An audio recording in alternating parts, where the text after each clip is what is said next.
Now, Webfleet has launched South Africa's first road safety report for 2022, which provides some insights into the main causes of accidents, including those for trucking and logistics sector. We're now joined by Justin Manson, Webfleet Sales Director, just to give us more from this survey. Justin, thank you so much for your time and good morning to you.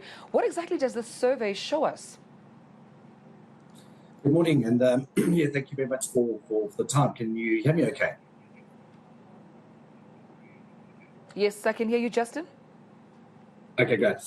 Yes, thank you very much for the opportunity. So I think the findings from the survey are extremely interesting in the sense that, you know, very often the transport sector is blamed for very many of the road collisions that we see. But if we look at the stats, 33% of accidents in the transport sector are actually caused by other road users. You know, this could potentially point to the fact that other road users, in other words, you and I in our normal cars, we don't understand the physics of how a large heavy goods vehicle works, and we don't understand braking distances, you know, in a fully loaded truck versus an empty truck, whatever the case may be. So I think that was one of the kind of surprise findings for us, is that other road users are quite a large cause of road accidents in the heavy goods transport sector. I think that perhaps also take us through the truck accidents and horrors that we've seen in this year alone, Justin. Yes, I mean, I think, you know, it's every time there is a road accident that takes place involving a truck, it is always highlighted.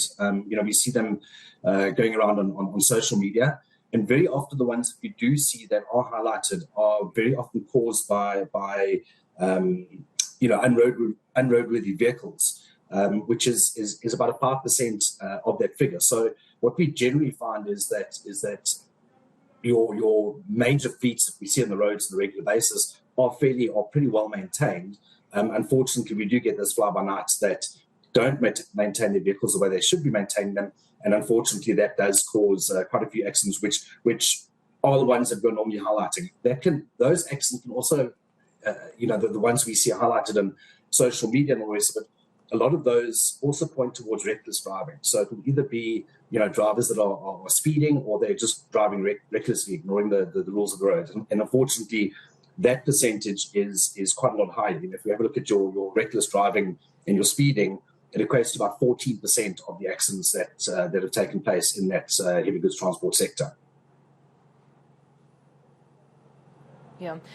Does the survey also explain or reveal to us what needs to be done to achieve a lower rate of collision? I think at this stage, the main purpose of the survey was to start the conversation.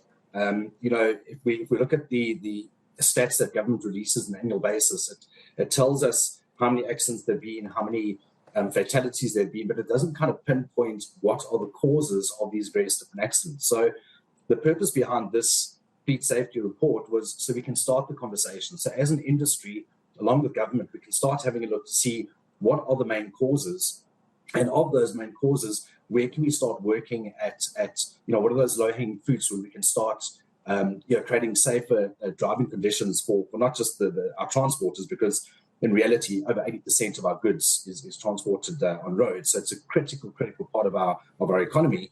But it's to start the conversation. So we will certainly next year be having a look at who do we engage with and how do we engage to start putting plans in place to try and make that transport sector, which does unfortunately get quite a bad name because of accidents, how do we start making it safer, and what can we do as a collective to make the industry as a whole, you know, much safer and visibly safer, if I can put it that way. I think one of the you know, just off the offset, if we just have a look at the stats, 50% of the collisions that have occurred, so in other words, things like distracted driving, driver fatigue, speeding, reckless driving, 50% of those causes can actually be controlled by technology. So it is things that technology that big companies can actually put in place where they can better monitor and better manage the vehicles and the drivers. So, you know, as a starting point, besides the larger conversation we have to have as an industry, there's already 50% of those accidents we can start cutting down on just by proper use of technology. Also, the knock-on effect, accidents and crashes, particularly in the logistics and trucking sectors. What impact do those accidents have on the overall economy of the sector, Justin? It's, the knock-on effect is quite large because it impacts kind of all your down the stream industry. So, getting goods delivered to shops. Obviously, there's delays around that. Obviously, insurance claims get paid. Insurance claims start becoming quite a lot. So economically, they have a huge impact. There's small things that people don't necessarily realize. The damage to the roads. So if there's a big accident, and we've seen one or two of them this year, where trucks and things are burnt out, there's damage to the road. So that portion of road has to be repaired. So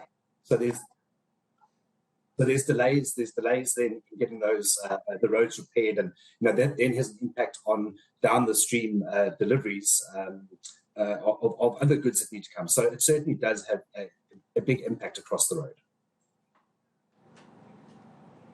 All right, we'll leave it then. I appreciate you speaking to us this morning. Justin Manson, Sales Director at Webfleet, thank you so much for your time this morning.